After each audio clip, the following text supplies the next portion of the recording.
Olá, amados, a graça e a paz do nosso Senhor Jesus Cristo esteja sobre a tua vida, amém?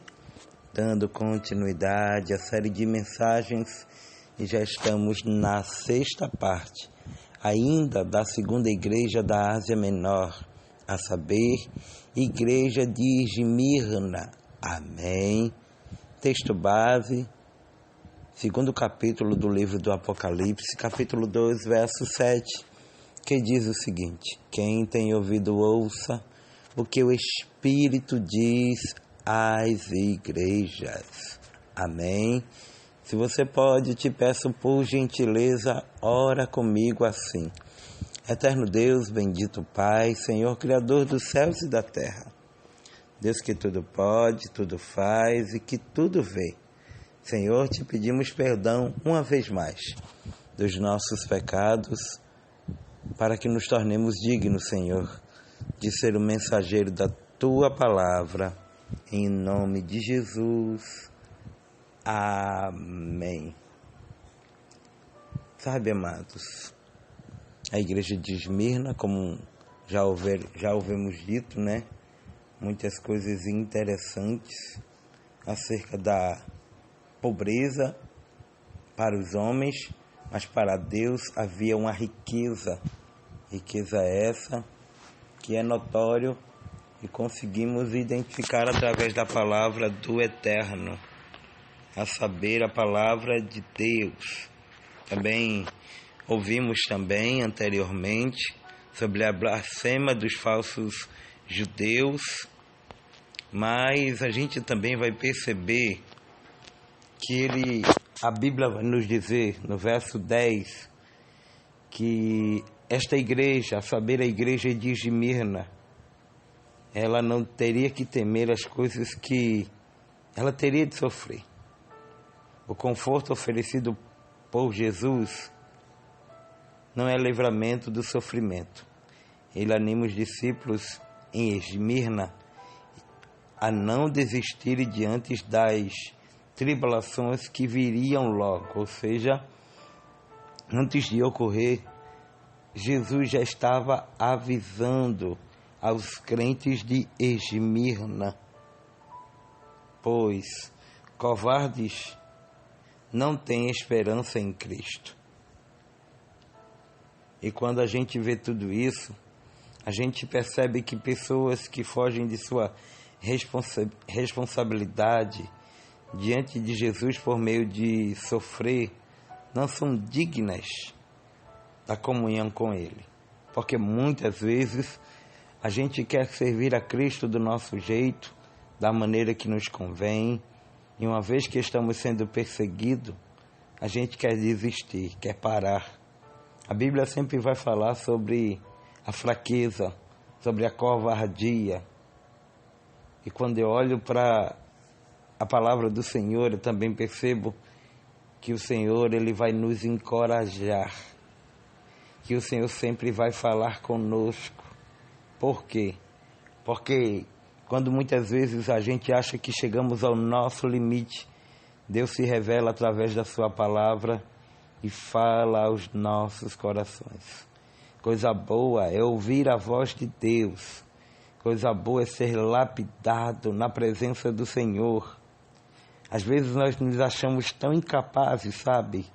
Mas ao mesmo tempo o Senhor nos molda de uma força tão imensurável que nem a gente se dá conta como a gente conseguiu.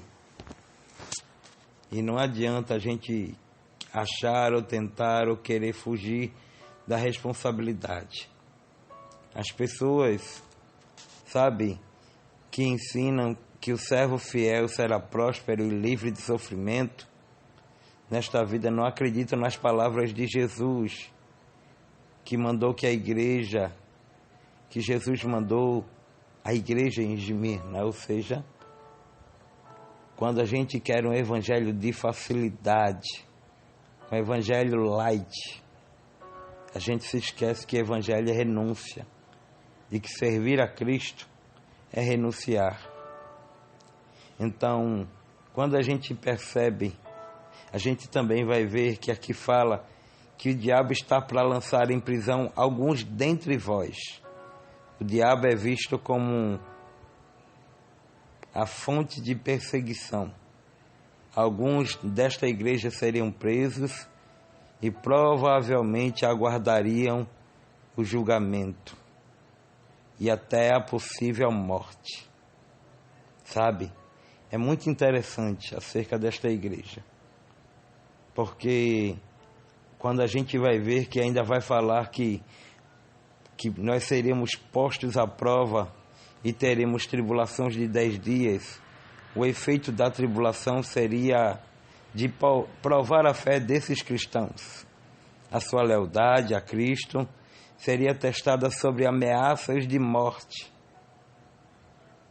Mas a perseguição não continuaria para sempre.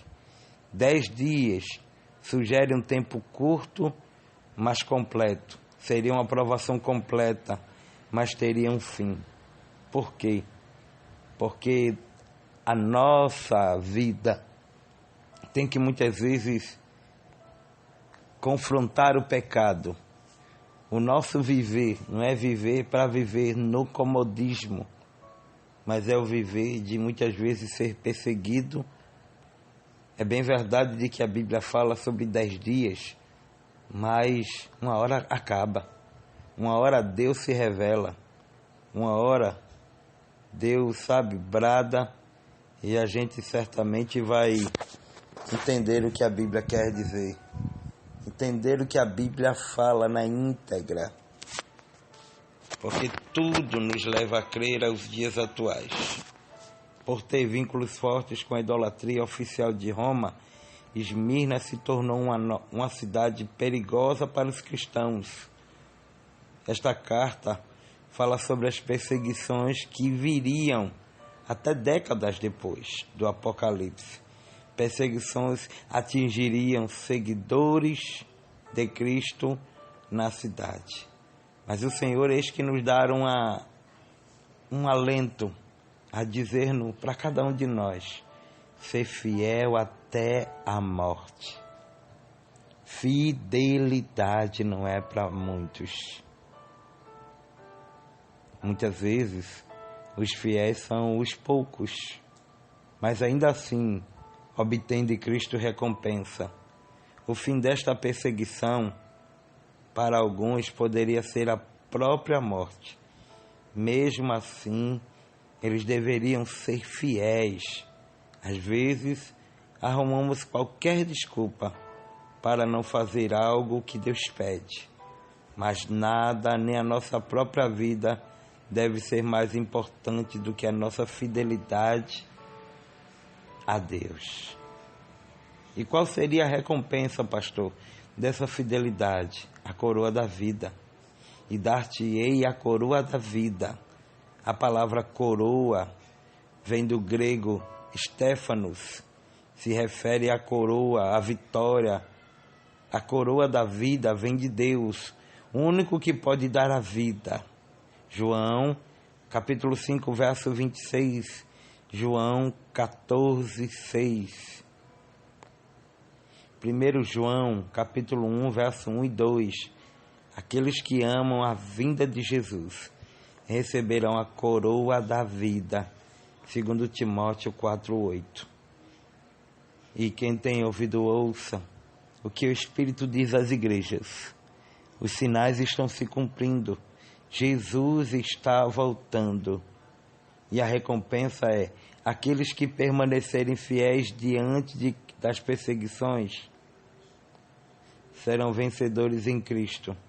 E de modo algum, ou de modo nenhum, sofrerá o dano da segunda morte.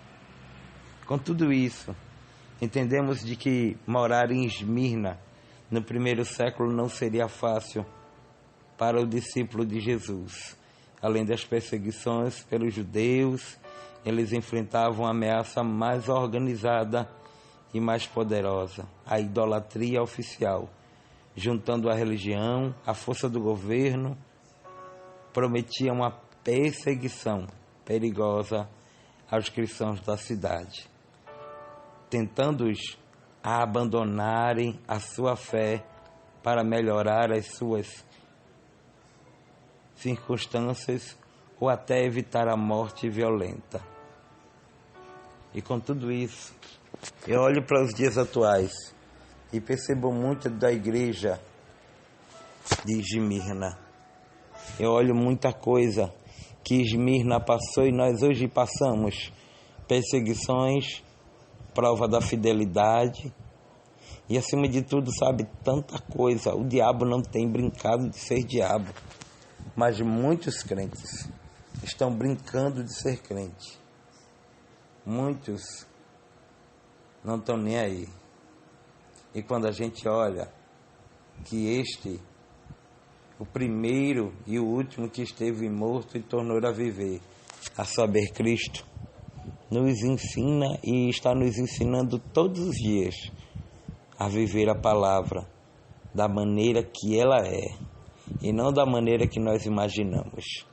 Muitos querem ser crentes do seu próprio jeito, não querem renunciar às coisas do mundo e, acima de tudo, sabe, não quer ter uma vida de santidade que agrade ao Senhor. Mas o Senhor está voltando, Jesus está voltando. Os sinais em todo o mundo têm ocorrido. Nos preparemos. Maranata. Ora vem, Senhor Jesus. Concluímos aqui, amém, esse ensinamento sobre a igreja de Esmirna. Mas também falaremos sobre a próxima igreja. Qual seria a próxima, pastor? Qual seria a próxima? A próxima você vai saber quando chegar o momento. Amém? Mas antes disso, veja aí a Bíblia Sagrada e você vai ver muita coisa boa. Amém? Muita coisa boa da parte do Senhor. E a gente certamente vai aprender sobre essas igrejas. Então, a próxima, nós vamos falar sobre a igreja de Pérgamo. O que é que eu posso entender sobre Pérgamo? O que é que eu vou tirar de proveito para os dias atuais? Muita coisa, tá bom? Que Deus abençoe. Deixa eu estar mandando aqui um abraço muito especial para a irmã Iracema de São Paulo, que é mãe da irmã, glória a Deus, Ivone, tá bom?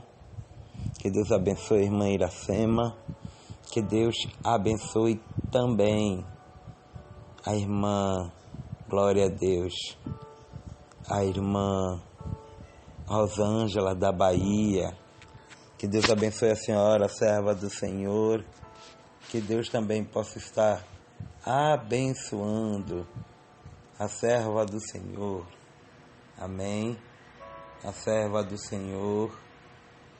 Glória a Deus. A irmã Quitéria. E que Deus, acima de tudo, possa também estar abençoando tua vida.